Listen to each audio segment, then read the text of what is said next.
Assalomu alaykum.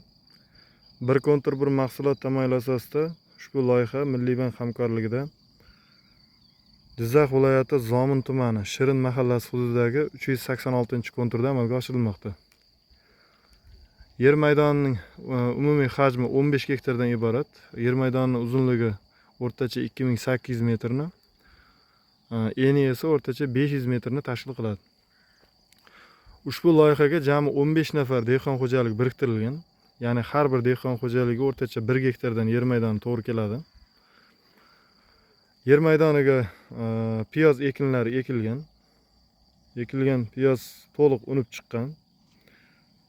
Mana hozirgi kunda zamonaviy tomchilab sug'orish tizimi yordamida ekinlar sug'orish ishlari olib borilyapti.